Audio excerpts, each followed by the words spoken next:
Technology represents our tools that help human beings to progress, to create comfort, or to understand and define the environment. An extension of our senses. So, technology is an extension of human beings. Do not forget that.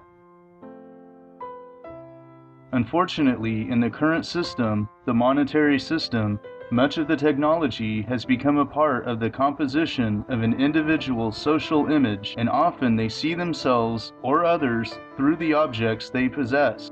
Therefore, we have the impression that we depend on technology, telephone, car, house, computer, internet. A more accurate picture would be this.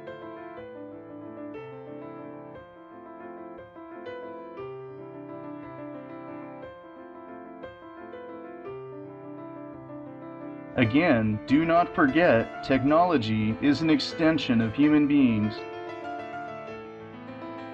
Automation. We have shown how almost any job can be automated, and this automation leads directly to abundance. But to achieve abundance, besides automation, you need materials.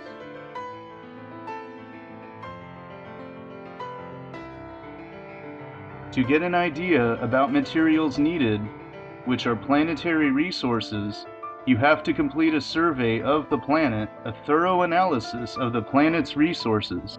Then put this in relation to population growth. A survey is the basis for an intelligent system in any environment. But the monetary system is not based on any survey. To understand the importance of a survey, we must relate to products that are manufactured today. Food. Types of food. Millions of types of food in the present, several hundred thousands of the same type produced by different companies.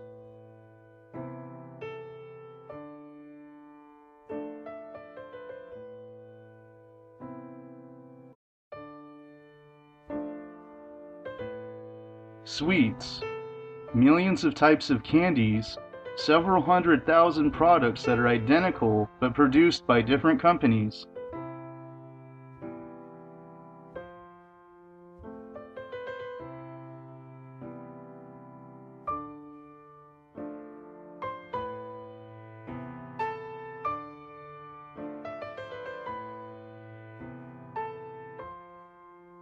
Drinks. Alcoholic drinks, soft drinks, or milk. Here also are millions of types of drinks, and some hundreds of thousands of identical products created by different companies.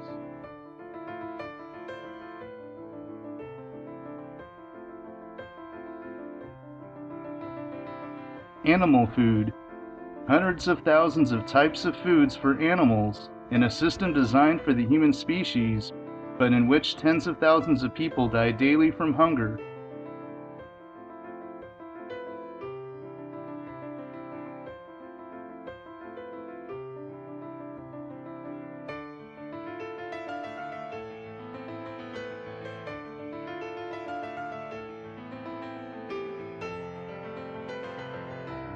Humans need 2 to 3 meals a day and 1 to 2 liters of water in order to survive.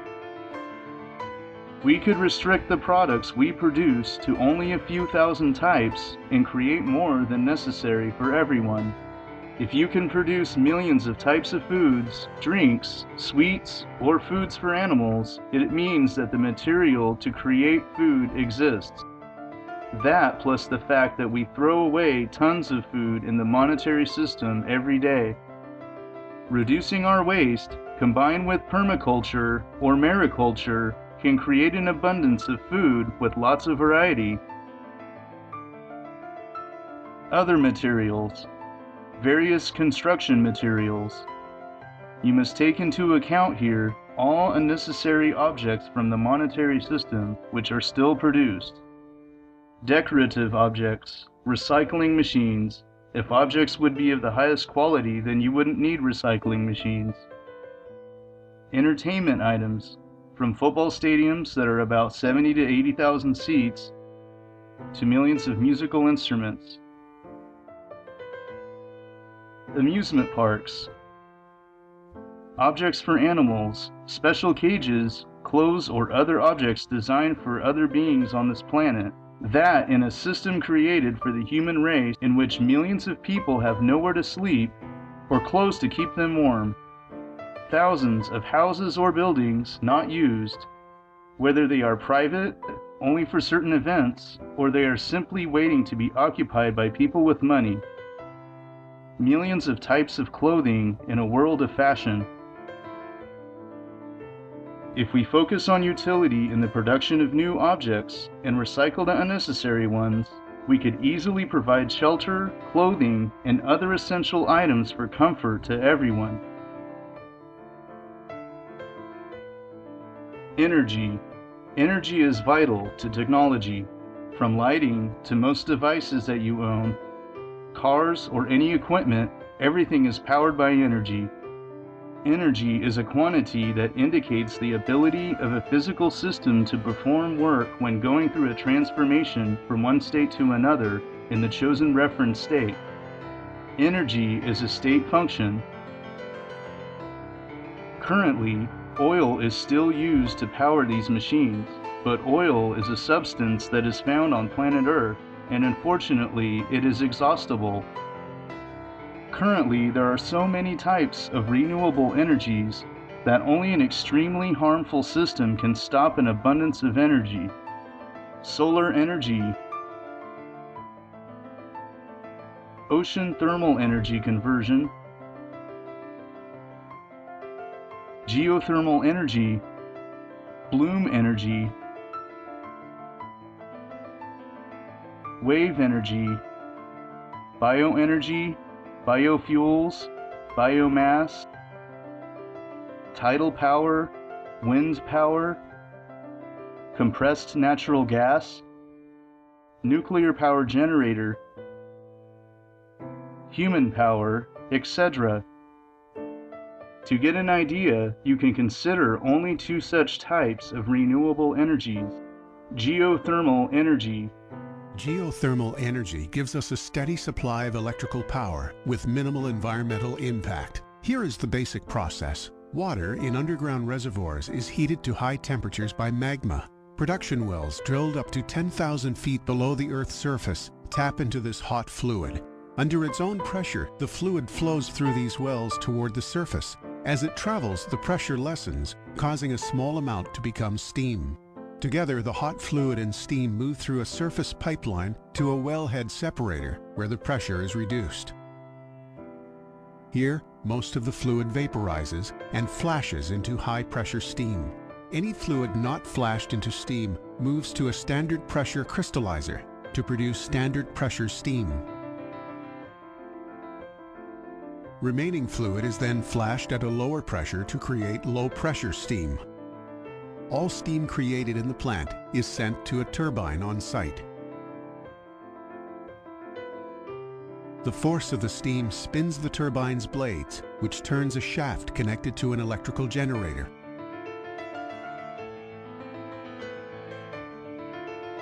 An electrical charge is created and directed to a transformer, where the voltage is increased and sent down power lines. Any fluids not flashed into steam return to the underground reservoir, where in time they will be reheated and reused. Geothermal energy, a simple, clean, and renewable energy source.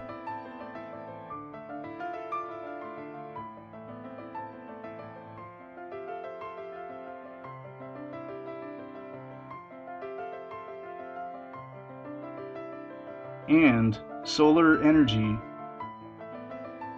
Sunlight is made up of tiny packets of energy called photons. Every minute, enough of this energy reaches the Earth to meet the world's energy demand for a whole year. Photovoltaic panels consist of many solar cells. These are made of materials like silicon, one of the most common elements on Earth. The individual cell is designed with a positive and a negative layer to create an electric field, just like in a battery. As photons are absorbed in the cell, their energy causes electrons to become free. the electrons move toward the bottom of the cell and exit through the connecting wire. This flow of electrons is what we call electricity. By combining solar cells and photovoltaic panels, we can produce just the right amount of electricity to perform a specific job, no matter how large or small. How many solar panels would it take to power the entire world? The entire surface of Africa, maybe. Actually, it's surprisingly less. Just 496,905 square kilometers. That's really nothing compared to the total world area, less than the surface of Spain. This map shows suitable areas to use solar panels in the approximate area required to generate enough energy. They would be further divided many times, the more the better, to reach a diversified infrastructure that localizes use as much as possible. Both can provide the electricity necessary for the next 1,000 years. Energy is more than abundant. Only an extremely harmful system can stop an abundance of it.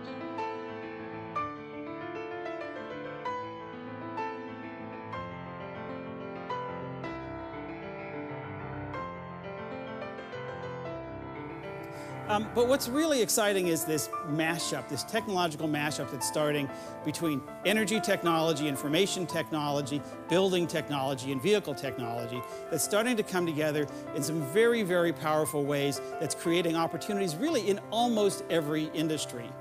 And the parallel really is to what's happened in computing over the past 50 years. So here's the history of computing over the past 50 years in under a minute.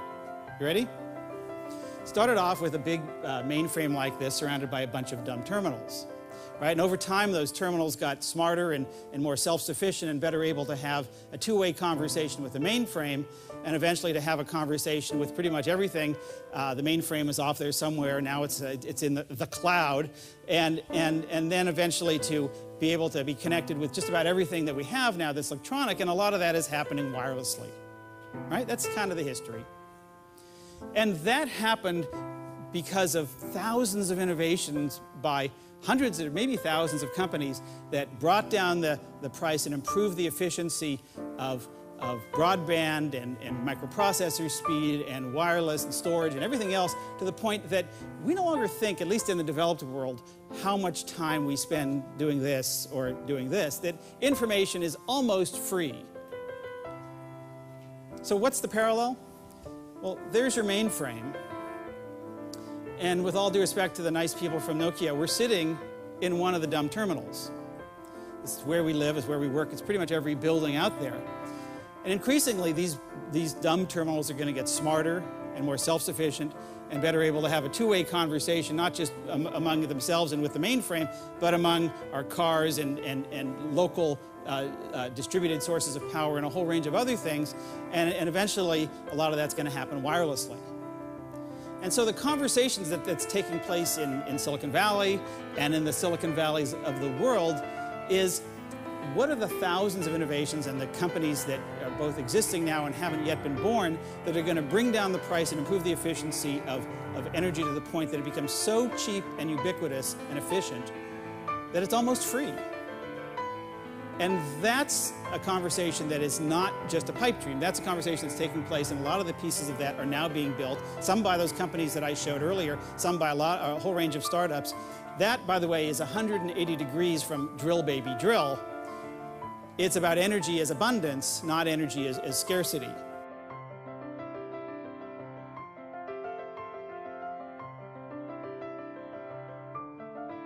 Artificial intelligence, biotechnology, nanotechnology, renewable energy, intelligent transportation, 3D printers, synthetic biology, supercomputing, mariculture, permaculture, internet.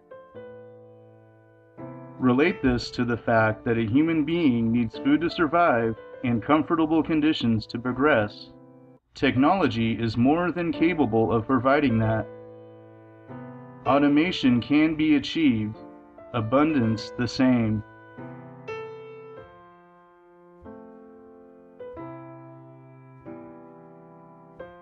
Technophobia.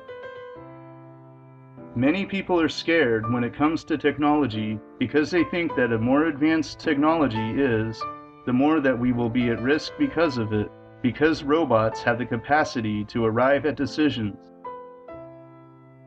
1. If you are somehow influenced by movies, then you should do an analysis of yourself to see why you got into this situation. 2. You grew up in a competitive environment where you had the illusion that there are bad people, and you think that there will be a competition between you and machinery. Much mysticism, mystery, and a deep gap between you and real information.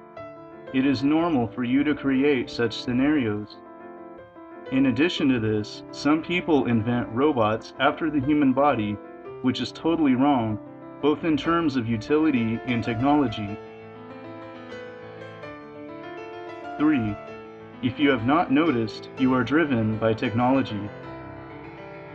Think about airplanes that are almost entirely automated, robotic. Machines, mobile phone, fridge, internet, medical machines. You are dependent on those technologies, and I do not think that you suffer because of them. Actually, you benefit. When were you last scared of your microwave exploding? How many times have you relied on GPS or internet? Have you ever doubted medical tests? A computer ever tried to kill you by using high-frequency sounds through speakers? You have a lot of knives in the house. Do they seem dangerous to you? How many times have you wanted to kill with them? Are you scared of software errors in an airplane? You trust an electric clock.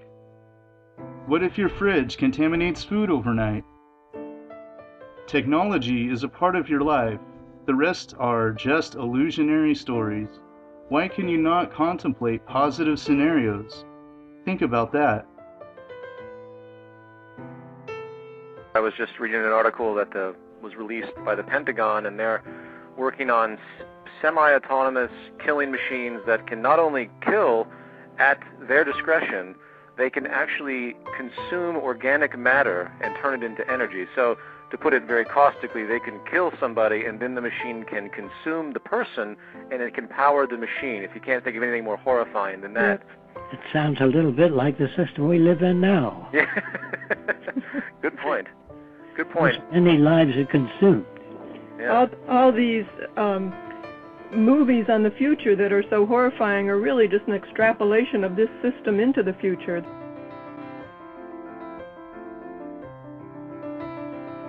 Machines don't have attitudes. They don't have ambition. If you took your glass up and smashed it in the front of 50 others, they don't care. Machines have no ambition. They don't want to control people. This is a human projection into machines. That comes from Hollywood. And they try to turn people against machines. Don't forget, guided missiles are guided by people. And when people drop bombs over cities, it isn't machines dropping bombs over people contaminate the ocean, the atmosphere for profit. It's people that have loused up the world, not machines.